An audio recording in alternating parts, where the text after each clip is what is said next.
start of 2016 has witnessed a sharp escalation in the militarization of the South China Sea. The cause of the escalation is multifaceted and comes from both regional and international quarters. The militarization has been initiated and exacerbated by both China and the United States, both bearing responsibility for the current level of tension in the region. The USS John C. Stennis Carrier Strike Group sailed to the region from its home port in Bremerton, Washington on January 15th and passed through the Luzon Strait separating Taiwan and the Philippines on March 1st. The Stennis is accompanied by the guided missile cruisers, the USS Antietam and the USS Mobile Bay, as well as the guided missile destroyers USS Stockdale and USS Chung Hoon. The Antietam is based at Yokosuka, Japan, and was ordered off its normal patrol to join the Carrier Strike Group. The 7th Fleet flagship, the USS Blue Ridge, is also in the area, having docked in Manila on March the 4th. Trilateral talks were held on board the Blue Ridge on March the 5th between the US Navy, Japanese Maritime Self-Defense Forces, and the Philippine Navy. The key subject of discussion was how the three nations can work together to confront China in the South China Sea, promote security and stability in the region, and develop future multilateral training and exercises. The current deployment of the Stennis CSG to the region follows the previous deployment of the USS Lamson guided missile destroyer to the Spratly Islands last October, and the USS Curtis Wilbur to the Paracel Islands in late January of this year. The US has also increased surveillance flights over the areas by P-8 Poseidon patrol aircraft, as well as in one case B-52 strategic bombers. The navies of China and Vietnam fought a naval engagement for control of the Paracel Islands in 1974, which resulted in China's de facto control of the islands. China has established a military presence on Woody Island since that time, and has engaged in an extensive expansion of the base in recent years. Woody Island now has an extensive military airbase with a number of newly built hangars and munition storage buildings. In February, satellite surveillance revealed the deployment of 2 batteries of HQ-9 surface-to-air missile launchers, as well as supporting vehicles such as an engagement radar and the Type 305B ASAR acquisition radar on the northern end of the island. Last November, China announced the deployment of J-11 fighters to Woody Island.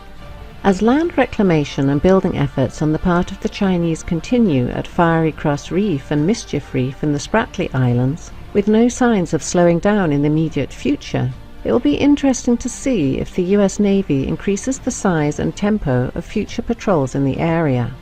With the Royal Australian Navy taking delivery of its second Canberra-class LHD, HMAS Adelaide, on December the 4th of last year, and the first of 2 Makassar-class LPD vessels built by Indonesia for the Philippine Navy, the BRP Tarlac, launched on January 17th of this year, the US Navy may soon be bolstered by more powerful regional navies in future patrols. The Prime Minister of Japan, Shinzo Abe, announced in November of last year his willingness to have the Japanese Maritime Self-Defense Forces join the US Navy in patrols of the South China Sea. Australian P-3 Orion Maritime Patrol aircraft are currently flying freedom of navigation missions in the region. It was reported just days ago on March the 9th that the United States and Australia were negotiating the basing of more US strategic bombers, including the supersonic B-1 and aerial tankers, at Australian bases on a rotational basis. The aircraft would be based at Tyndall and Darwin in northern Australia. They would complement US B-52 strategic bombers already based at Darwin on a similar rotation. As the brinkmanship continues, with no signs of either China or the United States backing down, the chances of a military confrontation in the South China Sea, whether calculated or accidental, continue to grow with each passing day.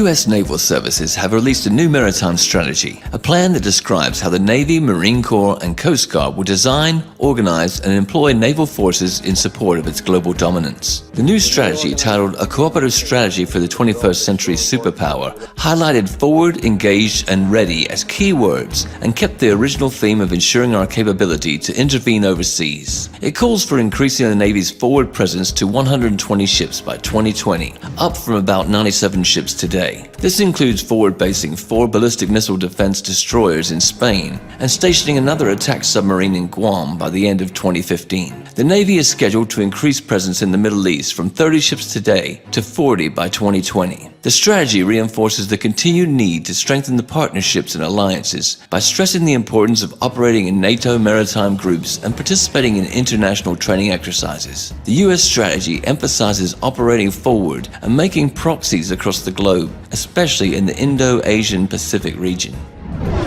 Thus, the hard anti-Russian rhetoric of Washington is a sign of the global standoff. At the very same time, the United States is preparing to go deeper and deal with China. The U.S. strategists are concerned about rise of Chinese naval forces and its expansion to the Pacific Ocean. Particularly, they aim to prevent a situation where China will be able to defend particular zones of sea communications from foreign intervention. This is Chinese DF-21D anti-ship ballistic missiles purpose. In 2008, the U.S. Department of Defense estimated that China had 60 to 80 missiles and 60 launchers. The risk of establishing area-denied operational environment, for instance, in the South China Sea, worries architects of the strategy. Since the American pivot towards Asia, a tolerant term for the U.S. deterrence policy against China, in 2011, the United States Navy has deployed 60% of all of its powers in Asian-Pacific region. Indeed, it's ready to deploy even more in order to establish its own control in China's zone of interest.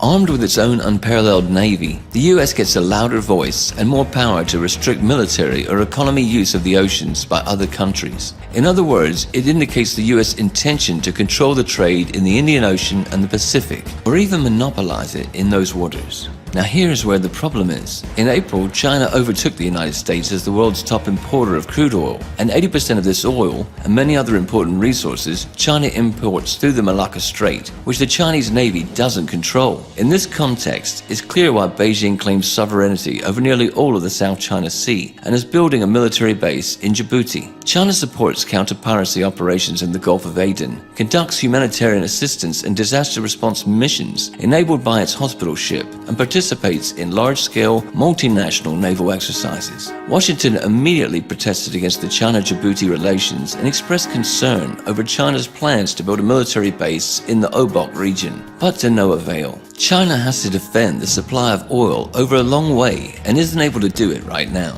Problem is, it doesn't have enough naval bases along vital shipping lines as of yet. Strings of Pearls strategy, initially suggested as a series of seaports and naval bases stretching along the Indian Ocean, has to resolve this issue. The seaports will be support places and investments that could pay dividends on a strategic level while causing broader security amenities.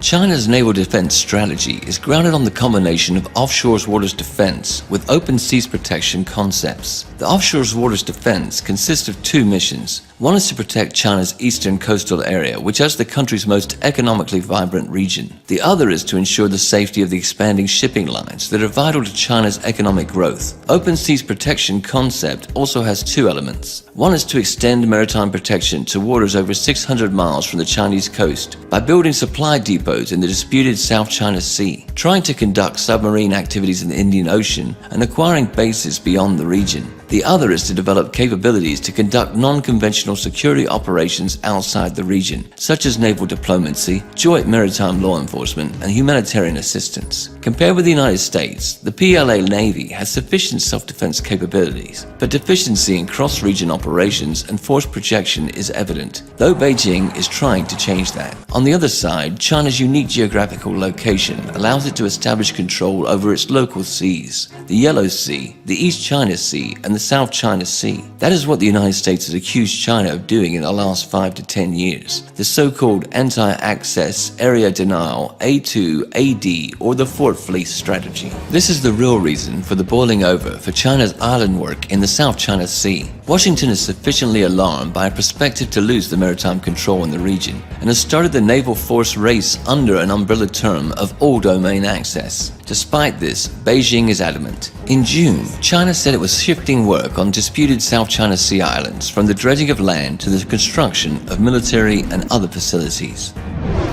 The US containment policy against China includes not only holding of old alliances, but a creating of new. In the recent strategy, Washington pledges to strengthen cooperation with 6 long-standing allies: Australia, Japan, New Zealand, the Philippines, the Republic of Korea, and Thailand, and also lists 8 new partners: Bangladesh, Brunei, India, Indonesia, Malaysia, Micronesia, Pakistan, Singapore, Vietnam. With help of its Asian allies, the US are going to seal off the PLA Navy in South China Sea and prevent its moving into operational space. Further, Washington's diplomatic rhetoric over the long-standing allies, shared strategic interests, and cooperation in Asia, in fact, is aimed at establishing a coalition against China. Despite the fact that the US official strategy is ignoring the Taiwan issue, the island may easily become a flashpoint of ongoing confrontation, and the Western media machine has already set the ground for it. On July 22nd, US magazine, The Diplomat, reported that the People's Liberation Army's soldiers were seen running towards a building that bears a striking resemblance to the Japanese-built presidential office in Taipei.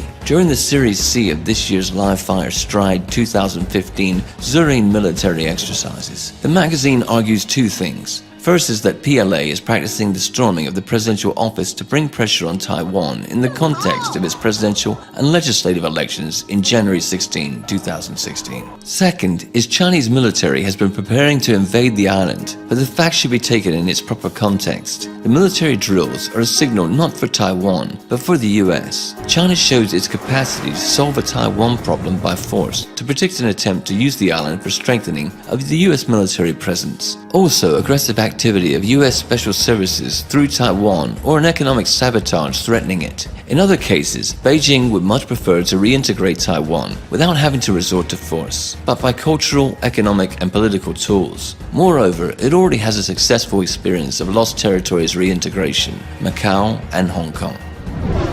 Another area of the US-China geopolitical confrontation is the Indian Ocean. US strategists, media outlets, and public experts argue India is a rival state for China. Monetary wealth and power growth of both states will result in inevitable clashes between them. According to them, the motive behind the String of Pearls strategy isn't in solving the logistical problems of China's maritime Silk Route, but are in encircling India. If established commercial ports will be militarized with the PLA Navy, the concerns about China's influence in the Indian Ocean region empower the US to involve India in the American area of influence as part of a global anti-China strategy. The good news for Washington is India has been actively building a new powerful fleet, including an aircraft carrier group, so it could be a very useful tool. Directly, Chinese and Indian maritime interests face off in Sri Lanka, leaving the Indians' area of influence under the impact of China's economic projects. For Beijing, ports of Sri Lanka, founded by Chinese investments, are a cell in planned maritime infrastructure from South China to Pakistan, a natural opponent of India involved in China's maritime Silk Route. The US will likely use these features to set on fire China-India relations, to use Indian political, military, and economic power to discourage Beijing from adopting its maritime policy in the Indian Ocean. The US's strategic purpose is to seal off the PLA Navy in the South China Sea and prevent its moving in operational space and encircle China by land. In this order, the US holds old and new alliances with nations in the Indo-Asia-Pacific region. The US media machine has already started information aggression against China-Taiwan relations in order to support the rise of Washington's influence on the island. Meanwhile, American special services will try to fuel Pakistan and Sri Lanka in order to make a triangle where the US and India oppose China in the Indian Ocean region. With Washington's support, the tension will also raise in the South China Sea, where Malaysia, Taiwan, Vietnam, Brunei, and the Philippines claim maritime territory. The US naval services will constantly strengthen their presence there in the Indian Ocean, in the Pacific Ocean, while preparing to deal a crushing blow to Beijing. China will answer with its Fortress Fleet strategy in its local seas by building a powerful Pacific fleet and putting into practice the maritime Silk Route project infrastructure in the Indian Ocean, all the while developing the relations with the Russian Federation in Eurasia. Also, India and China can absorb a lot of profit from the mutually advantageous cooperation. The only thing that they need for it is a mediator to start a constructive dialogue. Russia, which has a good fellowship with both, may become that mediator. This will solve the tensions in the region and allow the nations to go on to further development.